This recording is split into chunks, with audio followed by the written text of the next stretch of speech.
Jika Yesus Kristus adalah Allah, mengapa Dia berdoa kepada Allah? Teman-teman, di dalam kekristenan mengakui Allah Tritunggal adanya, Allah Bapa, Allah Putra atau Yesus Kristus, dan Allah Roh Kudus. Tiga pribadi namun satu esensi, satu hakikat yang pokok, yang utama. Mereka itu satu namun berbeda tugas dan perannya. Allah Bapa sebagai pencipta, Allah Putra sebagai penebus atau juru selamat, dan Allah Roh Kudus sebagai penghibur atau penolong. Berikut beberapa ayat Alkitab yang mengindikasikan tentang Allah Tritunggal. Dalam Matius bab 3 ayat 16-17, sesudah dibaptis, Yesus segera keluar dari air, dan pada waktu itu juga langit terbuka dan ia melihat Roh Allah seperti burung merpati turun ke atasnya. Lalu terdengarlah suara dari surga yang mengatakan, "Inilah anakku yang kukasihi, kepadanya lah aku berkenan." Dalam Matius bab 28 ayat 19, "Karena itu pergilah, jadikanlah semua bangsa muridku, dan baptislah mereka dalam nama Bapa dan Putera dan Roh Kudus." 2 Korintus bab 13 ayat 13, "Kasih karunia Tuhan Yesus Kristus dan kasih Allah dan persekutuan Roh Kudus menyertai kamu sekalian." Dalam 1 Korintus bab 12 ayat 4-6, "Ada rupa-rupa karunia tetapi satu roh,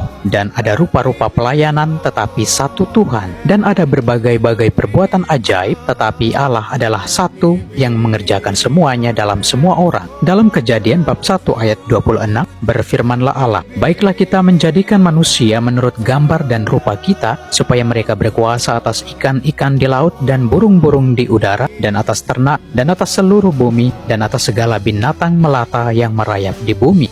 Nah teman-teman, Allah sendiri dalam masa penciptaan menggunakan kata kita yang merujuk bukan kepada satu pribadi saja, tetapi ada entitas lain yang bersama-sama dengannya melakukan penciptaan. Para rasul seperti Petrus dan Paulus pun mengakui ketritunggalan Allah dengan memberkati murid dengan kuasa Bapa, Putra, dan Roh Kudus. Manusia memang tidak akan pernah mengerti konsep ini secara keseluruhan.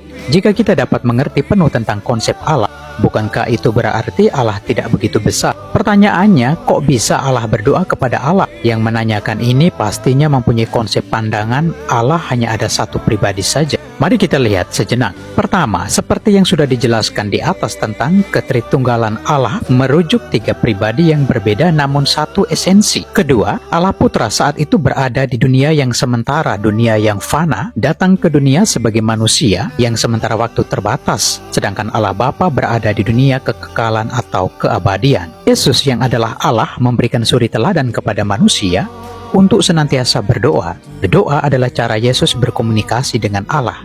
Di sini adalah sebuah sikap kerendahan hati dari sosok Yesus memberikan keteladanan.